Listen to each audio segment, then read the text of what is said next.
എന്താണെന്നൊരു സംഭവമാണ്. അതെനിക്ക് പറയാതിരിക്കാൻ വയ്യ. കാരണം കണ്ടിട്ട് എനിക്ക് വളരെയേറെ വിഷമമുണ്ടായി. എനിക്ക് ഇന്ന് ഈ നിമിഷമായിട്ട് പോലും എനിക്ക് അതത്ര അങ്ങോട്ട് പറയാതിരിക്കാൻ പാടില്ല. മനസ്സിന് വല്ലാത്തൊരു വിങ്ങൽ. ഇന്നലെ നമ്മൾ ക്യാപ്റ്റൻസി ടാസ്കിന് നടന്നുകൊണ്ടിരിക്കുമായിരുന്നല്ലോ. അതിൽ സാവുമോനും അനുമോളും ആര്യനും ഉണ്ടായിരുന്നല്ലോ. അവരിങ്ങനെ മൂന്നുപേരുടെ പിടിച്ചുകൊണ്ട് വടം എന്ന് വെച്ചാൽ കയറെന്ന് വെച്ചാൽ ഈ നമ്മൾ വടം വലിക്കത്തില്ല, അതിനുപയോഗിക്കുന്ന വടം. കാരണം കയറെന്ന് പറയാൻ പാടില്ല, ഈ കനമുള്ള ആ വടം വലിക്ക് ഉപയോഗിക്കുന്ന അതിനെ വടം എന്നാണ് പറയുന്നത്. ഇപ്പം ബിഗ് ബോസ് തന്നെ കയറെന്ന് പറയാൻ നമ്മുടെ നാട്ടിൽ അതിനൊക്കെ വടം എന്നാണ് പറയുന്നത്.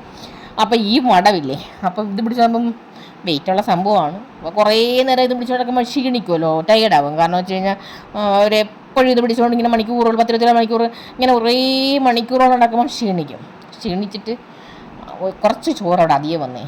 ഉച്ചയ്ക്ക് കഴിച്ചിട്ട് എല്ലാവർക്കും കൊടുത്ത് കഴിച്ച്. അപ്പോൾ ഒരു ടൈം എനിക്ക് എത്ര ആണെന്നൊന്നും അറിയാൻ വയ്യ.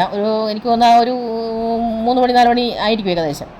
അപ്പം ആ ചോറിനകത്ത് ഒരു കഷ്ണം ഒരു ചിക്കൻ പീസും കുറച്ച് ചാറ് ഒഴിച്ച് ആ ചോറ് ഇളക്കിയിട്ട് ഇതാ ഒരു പൊടി വായിലേക്ക് വെച്ച് 2-3 ചുറങ്ങണേ വായിച്ചെന്ന് കാണത്തുള്ളൂ പാവം. ആ വായിന്ന് അത് എന്ന് വെച്ചാൽ ആഹാരം ഉണ്ടാക്കിയ പാത്രം തന്നെ, ആ പാത്രം ആ കയ്യിൽ നിന്നും വായിൽ നിന്നും കൂടെ പിടിച്ചുകൊണ്ട് പോയി ലക്ഷ്മി. പക്ഷെ വളരെ മോശം. ലക്ഷ്മിയുടെ അമ്മ ടീച്ചറൊക്കെയാണ്, ശരിയാണ്.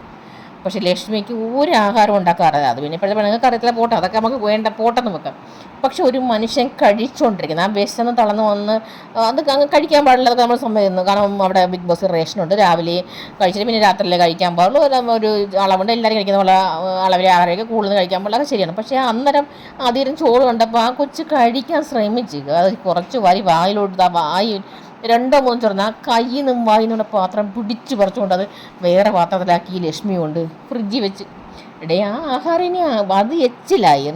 ഇയാൾ കഴിച്ചതിൻ്റെ ബാക്കി ഇനി ആരാ കഴിക്കുന്നത്? അതോ ഇനി എടുത്ത് വേസ്റ്റ് കളയാം, എനിക്കതൊന്നും അറിയത്തില്ല. അതോ ഇനി ആരും ചൂടായി കൊടുക്കും, ഇതിനെക്കുറിച്ചൊന്നും എനിക്കറിയത്തില്ല.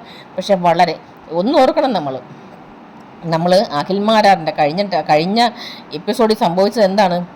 അന്ന് തൈര് കൊടുക്കാതിരുന്ന ഒറ്റ കാരണത്താൽ. കാരണം അത് ആ ടാസ്ക് ബിഗ് ബോസ് തീരും വരെ എല്ലാവരുടെയും മനസ്സിലുണ്ടായിരുന്നു. കാരണം തൈര് കൊടുത്തില്ല. ആർക്കാ? അഖിലിന്. അഖിൽമാർക്ക് തൈര് കൊടുത്തില്ല. കാരണം പുള്ളിക്ക് ആസിഡിറ്റി അത് കൊള്ളയാണ്, ആ തൈര് വേണം. പക്ഷെ തൈര്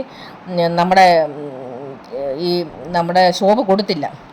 ആ ഒറ്റ കാരണമാണ് ശോഭ 4-ാം സ്ഥാനത്തേക്ക് പറ്റിയത്. അതുപോലെയാണ് ഇവിടെ അനുമോള് തന്നെ. അനുമോക്കൻ ഒരുപാട് ഹേറ്റേഴ്സ് ഉണ്ട്. അത് അനുമോളുടെ വായിന്ന് ചെറിയ ചെറിയ വാക്കുകളും. അനുമോളോട് ആർക്കും വൈരാഗ്യമില്ല. നമ്മളിപ്പം ആ കുട്ടിയുടെ TV ഷോയൊക്കെ കാണാൻ നമുക്ക് ഇഷ്ടമുള്ള ആയിരുന്നു. പക്ഷേ ഇതിൽ പറയുന്ന ചില വാക്കുകളുണ്ട്. പക്ഷേ അവരുടെ നാട്ടിലെ ലോക്കൽ ലാംഗ്വേജിലായിരിക്കും. പക്ഷേ ആ വാക്കുകളും പിന്നെ ഈ ആഹാരത്തിനുള്ള അടികൂടലും കൊണ്ടാണ് അനുവിനെ പലരും വെറുത്തുപോയത്. എന്ന് പറയുമ്പോൾ ലക്ഷ്മിയെ ഒരുവിധം ആൾക്കാർ ഇഷ്ടപ്പെട്ടിരുന്ന സ്ട്രോങ് ആണ്, ഉള്ള പെണ്ണുങ്ങളിൽ മിടുക്കി ആയിരുന്നു. പക്ഷേ ഈ ഒറ്റ കാരണം കൊണ്ട് പോകും.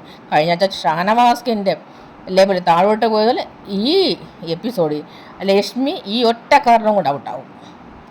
താഴോട്ട് കുത്തനെ പോവും റേറ്റിങ്. പുള്ളിക്കാരി ഔട്ടാവാൻ എല്ലാ സാധ്യതയുണ്ട്. കാരണം ഈ ഒറ്റ കാരണം, ഈ ഭക്ഷണത്തിൽ കാണിച്ച ഈ ഒരു എന്തുവാ ഒരു മനസാക്ഷിയില്ലാത്ത ഈ ഒരു ക്രൂരത. അപ്പം ഓക്കെ, നന്ദി, നമസ്കാരം.